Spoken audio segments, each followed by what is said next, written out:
नमस्कार, मैं हूं पवन त्यागी। आखिरकार किसानों के नाम पर आंदोलन करने वाले किसान नेताओं का सच सामने आ गया और उन्होंने खुद अपनी असलियत बयान कर दी। असल में आपको बताएं, किसान मोर्चे में जो ये संयुक्त किसान मोर्चा सिंगू बॉर्डर और टीकरी बॉर्डर पर जो धरना देकर बैठे हैं और गाजीपुर बॉर्डर पर जो राकेश टिकैत बैठा है, इन्होंने खुद अपनी पोल खोल दी है और ये बता दिया है कि ये जो आंदोलन ये पिछले 3 महीने से कर रहे थे, ये आंदोलन किसानों के नाम पर नहीं, ये राजनीतिक दलों के कहने से उन पार्टियों को लाभ देने के लिए था। असल में आपको बताएं कि सिंगू बॉर्डर पर एक संयुक्त किसान मोर्चे की मीटिंग हुई और उस वहां मीटिंग के बाद एक प्रेस कॉन्फ्रेंस हुई और उस प्रेस कॉन्फ्रेंस में आपको बताएं कि वहां बाकायदा घोषणा की गई कि जिन 5 राज्यों में ये मार्च अप्रैल में चुनाव होना है, वहां किसान मोर्चे और किसान के मोर्चे के लोग वहां उन राज्यों में जाएंगे और भाजपा के विरुद्ध प्रचार करेंगे। आखिरकार ये जो किसान नेता हैं, ये पहले दिन से मंचों से बोल रहे थे कि ये जो आंदोलन है ये तो किसानों का है, ये तो गैर राजनीतिक है। भाई, गैर राजनीतिक है तो आप राजनीति क्यों कर रहे हो? आपका झगड़ा अगर केंद्र सरकार से है, केंद्र का विरोध कर रहे हो, तो आप राज्यों में क्या करने जा रहे हो? राज्यों के चुनाव से आपका क्या लेना देना है? और राज्य में आप भाजपा का विरोध कर रहे हो, इसका मतलब कांग्रेस का सपोर्ट कर रहे हो, इसका मतलब आप वामपंथी दलों का सपोर्ट करोगे। तो इसका मतलब यह हुआ कि आपको भाजपा से दिक्कत है जो केवल 2014 में आई है, 6 साल हुए हैं। इसका मतलब यह हुआ कि इस 2014 के पहले 70 साल कांग्रेस ने शासन किया। इसका मतलब तो 70 साल कांग्रेस ने जितने किसान देश के हैं उनके विकास के लिए तो बहुत बढ़िया बढ़िया काम करे, क्योंकि आप उससे तो खुश हो। आप कांग्रेस के बारे में कुछ नहीं बोलते, कांग्रेस का विरोध आप नहीं करोगे, कांग्रेस के विरोध में आप कोई रैली नहीं निकालोगे, जहां कांग्रेस का शासन है वहां आप कोई महापंचायत और धरना प्रदर्शन नहीं करोगे। इसका मतलब यह हुआ कि जितने किसान नेता ये आंदोलन कर रहे हैं, इनको किसानों के बारे में कांग्रेस की 70 साल की जो नीति रही वो पसंद थी। केजरीवाल कहता है कि पिछले 25 साल में 3 लाख किसानों ने आत्महत्या करी। तो ये जो केजरीवाल कह रहे हैं, कौन था भाई पिछले 25 साल शासन में? कांग्रेस। तो केजरीवाल की मान लो, लेकिन ये किसान आंदोलन करने वाले नेता ये केजरीवाल की भी बात को मानकर, केजरीवाल की बात को सुनने के बावजूद भी ये कांग्रेस का विरोध नहीं करेंगे, क्योंकि मैं बताता हूं असली खेल क्या चल रहा है। असल में आपको बताऊं कि राकेश टिकैत बहुत ज्यादा बौखलाहट भरे बयानबाजी कर रहा है। ये तो अब कह दिया इन संयुक्त मोर्चे वालों ने, जिसमें आपको बताऊं ये बलबीर सिंह, योगेंद्र यादव, डॉक्टर दर्शन पाल, बलदेव सिरसा, ये नेता थे मंच पर और इन्होंने बाकायदा प्रेस कॉन्फ्रेंस करके ये घोषणा करी है कि हम चुनाव जहां जहां हो रहे हैं उन राज्य में जाकर भाजपा का विरोध करेंगे। इसका मतलब ये तय हुआ कि ये सारा ड्रामा जो रच रहे थे आप किसान आंदोलन के नाम पर, ये केवल आपकी तैयारी यही थी कि आगामी जिन राज्यों में चुनाव होंगे वहां आप विरोध करोगे, भाजपा को हराने के लिए पूरा प्रयास करोगे और कांग्रेस के टीम बी की तरह आप काम करोगे। दूसरी बात आपको बता देता हूं, ये तो इन्होंने घोषणा कर दी कि ये चुनावी राज्यों में जाएंगे, लेकिन एक और बड़ी साजिश बताता हूं मैं आज। एक राकेश टिकैत के बयान आप देखिए, पिछले काफी दिनों में जो बयान हुए हैं। एक बार उन्होंने कहा कि किसान इस साल कोई भी फसल अपनी मंडियों में नहीं लाएगा, सब खड़ी फसल जला दो। उसका असर हुआ, बहुत लोगों ने अपनी फसल बर्बाद कर दी है।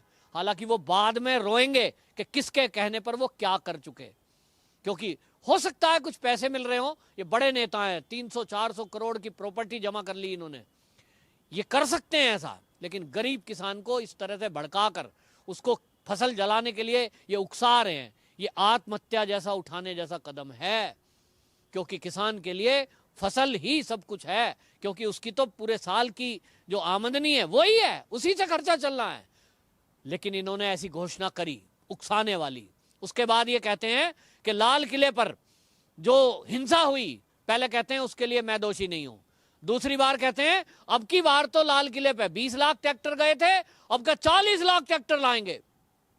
कभी ये कहते हैं अब की बार रेल रोकेंगे, कभी कहते हैं सड़क पे चक्का जाम करेंगे, और अब घोषणा कर रहे हैं कि 6 मार्च को हम एक्सप्रेस पेरिफेरल वे इसको रोकेंगे।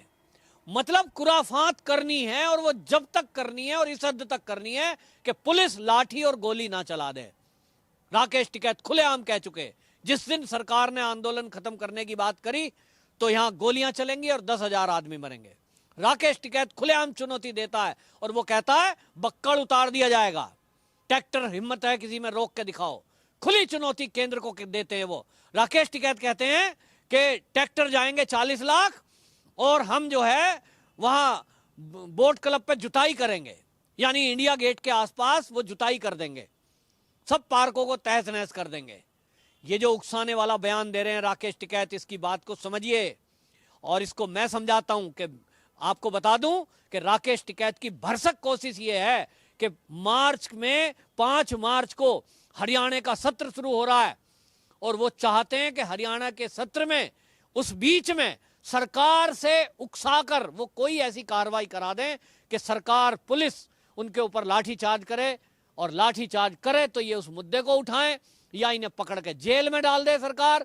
तो ये जाटों को इकट्ठा करेंगे और हरियाणा के जाटों को उकसाने के लिए जिन आंसुओं का इस्तेमाल किया गया था राकेश टिकैत के द्वारा कि ये रोते हुए उसकी वीडियो बनाई गई, कई भाषाओं में उसकी डबिंग की जा रही है, वो पूरी फिल्म बनाई जा रही है 3, 4, 5 मिनट की कि राकेश टिकैत रो रहे हैं। वो पूरा प्रचार किया जाएगा 5 राज्यों के चुनाव में। मैं आपको बता रहा हूं, पहले ही ऐसी खबर लगी है, ये मैं बता रहा हूं, मेरे सूत्रों ने बताया है कि केरल में वहां की कन्नड़ भाषा जो वहां की स्थानीय भाषा है, केरल का चुनाव, तमिलनाडु का चुनाव, उनकी स्थानीय भाषा में डब की जा रही है वीडियो राकेश टिकैत की रोते हुए कि भाई सरकार ने बड़ा मारा है। अभी देखिए कैसा झूठ बोलता है, ये कह रहा था कि लोगों की पगड़ियां गिरा दी गई, महिलाओं को घसीटा गया। ये वीडियो में झूठ बोलेगा, ये झूठ है। और ये कह रहा है भाजपा वाले मुझे मारने आ गए। ये राकेश टिकैत ने झूठ बोला था 28 जनवरी को, और इस झूठ को वीडियो में बनाकर उसको फिल्म की शूटिंग करी जा रही है बाकायदा, और उसको क्लिप बनाई जा रही है, चुनाव प्रचार में उसको इस्तेमाल किया जाएगा 5 राज्यों के चुनाव में। ये आपको एडवांस बता रहा हूं, ये राकेश टिकैत की स्क्रिप्ट की तैयारी है। फिर उन लोगों ने देखा कि आंसुओं में तो बड़ा असर है, तो इसके बाद क्या करें, कुछ ना कुछ करना चाहिए ऐसा कि राकेश टिकैत और बाकी किसान नेताओं को भुनाया जा सके। तो घोषणा कर रहे हैं, कभी कह रहे हैं हम रेल रोकेंगे, रेल रोको आंदोलन करा, पुलिस ने लाठी नहीं चलाई, मामला फ्लॉप हो गया। चक्का जाम करेंगे सड़कों पे, कांग्रेस शामिल थी, उसमें भी पुलिस ने लाठी नहीं चलाई, कांग्रेस का प्लान फेल हो गया, किसान नेता फ्लॉप हो गए। अब कह रहे हैं एक्सप्रेस पेरिफेरल वे को रोकेंगे, फिर कभी कुछ और कहेंगे 40 लाख ट्रैक्टर लाएंगे, फिर कभी कहेंगे संसद का घेराव करेंगे। राकेश टिकैत की भरसक कोशिश है कि किसी भी तरह पुलिस उन पर लाठी चलाए, उनको उठा के जेल में डाल दे, और वो जेल में डालेंगे तो हरियाणा के अंदर जाट जो लोग हैं, जो विधायक हैं, वो आंदोलन करेंगे, और वहां जो बीजेपी को समर्थन दे रखा है जाट नेताओं ने, उनसे कहा जाएगा व्यक्तिगत रूप से मिलके कि भाई बिरादरी का बात है और बिरादरी का नेता पकड़ लिया और अब तुम जो है बताओ किसके साथ हो। तो ऐसी प्लानिंग की जा रही है कि उनको इमोशनली ब्लैकमेल किया जाएगा, जाट नेताओं को जिन्होंने भाजपा को समर्थन दे रखा है, जो भाजपा के विधायक हैं, और इसलिए उनको कोशिश की जाएगी कि वो हरियाणा की सरकार को गिराने में साथ दें कांग्रेस का। ये पूरी प्लानिंग स्क्रिप्ट लिखी गई है। अब मैं आपको बता रहा हूं तो इसका मतलब मुझे पता है, और यही अंदर की बात सरकार तक पता है। केंद्र सरकार को गुप्तचर विभाग ने यह बात बता दी कि हरियाणा सरकार को गिराने की सुपारी कहीं ना कहीं राकेश टिकैत और बाकी किसान नेताओं ने कांग्रेस से ली है। ये मेरी शंका है, पक्का ये तो राकेश टिकैत को जवाब देना है कि ये उकसाने वाली बात क्यों करते हैं। लेकिन मेरे पास जो अंदर की खबर है वो यही है कि इनको शायद सुपारी मिली है, और इसलिए इनकी प्लानिंग है कि 5 मार्च से जो सत्र शुरू हो रहा है, इसी के आसपास कुछ ना कुछ आंदोलन बवाल करें, रोड रोकें, हल्ला गुल्ला करें, और ये इन पे लाठीचार्ज हो, और फिर ये सरकार गिराने में जाटों को इकट्ठा करें। यूपी में भी आप देखिए कि जहां जहां महासभाएं कर रहे हैं वो केवल जाट एरियो में कर रहे हैं, जाटों के गांव में जा रहे हैं। राकेश टिकैत का भाई नरेश टिकैत इसी काम में लगा हुआ है, डेली जाटों के गांव में जाकर सभा कर रहे हैं। मतलब एक जाति का आंदोलन बना दिया इन लोगों ने, क्योंकि इनको दिख रहा है कि हरियाणा में बहुत थोड़े से अंतर पर भाजपा की सरकार बनी हुई है। कुछ जाट नेता अगर कांग्रेस में आ गए तो ये एक भाजपा की सरकार को गिरा ले जाएंगे। और ये बहुत बड़ी साजिश कांग्रेस की है, जिसके लिए राकेश टिकैत पूरा काम करने में लगे हुए हैं। और अब राकेश टिकैत, आपको बता दूं कि वो ये कोशिश में है कि कुछ ऐसा उत्पात हो। अभी आपको बताऊं, झड़ौदा कला दिल्ली के अंदर एक गांव है और उसके लोग कुछ बॉर्डर पर पहुंच गए, कुछ दिन पहले भी पहुंचे थे। वो कह रहे हैं साहब ये बॉर्डर खाली करो, हमारे खेती होती है यहाँ और इस खेती में गोभी की फसल हम लगाते हैं। लोग बाग जो है गांव के अंदर से गाड़ियां ले लेके घूम रहे हैं, क्योंकि बॉर्डर बंद किया हुआ है। वो गांव से घूम के आते हैं दिल्ली के अंदर, जिनको आना है, दिल्ली से जिनको हरियाणा में जाना है या पंजाब में जाना है। इससे हमारी फसल बर्बाद हो रही है, हम सब्जियां नहीं बेच पा रहे हैं, जिसके कारण हम इस आंदोलन करने वाले लोगों को खुद मार के भगाने वाले हैं। अब इससे तनाव होगा, इससे झगड़ा होगा और इसी झगड़े का फायदा उठाना चाहते हैं ये किसान आंदोलनकारी। ये इनको बीजेपी का एजेंट बताएंगे। लेकिन क्या ये बीजेपी के एजेंट हैं? मैं इन किसान नेताओं का और पूछना चाह रहा हूं इनसे, क्या इनकी वजह से जो वो दिल्ली बॉर्डर के आसपास के किसान हैं ये परेशान हैं कि नहीं?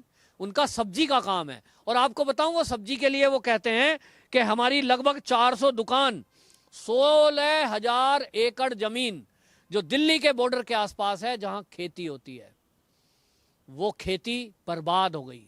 वो कहते हैं जो सब्जियां हमारी अभी तक हम जो है उसको 10 से 12 रुपए किलो में बेच रहे थे, गोभी है, टमाटर है, बैंगन है, वो कह रहे हैं 50 पैसे किलो बिक रहा है। ये क्यों हुआ है? क्योंकि हम उस गंदी हो रही है, फसल बर्बाद हो रही है। वो परेशान है, वो दुखी हैं। क्या वो किसान नहीं है? लेकिन राकेश टिकैत को अपनी राजनीति करने से मतलब है और इसलिए ये प्लानिंग कर रखी है कि भाजपा को किसी तरह बदनाम करें, ताकि आने वाले राज्यों में वो इसका यूज करेंगे। और जैसा कि इन संयुक्त किसान मोर्चे वालों ने घोषणा करी है कि ये जिन राज्यों में चुनाव है वहां जाकर प्रचार करेंगे। इससे खुलासा हो गया है बिल्कुल साफ कि ये कांग्रेस के कहने पे ही और कम्युनिस्टों के कहने पर ये पूरा आंदोलन फर्जीवाड़ा करके इन्होंने खड़ा किया था। अब इन्हों की पोल खुल गई है कि ये राजनीतिक ही आंदोलन है, किसानों से इनका कोई लेना देना नहीं है। वंदे मातरम।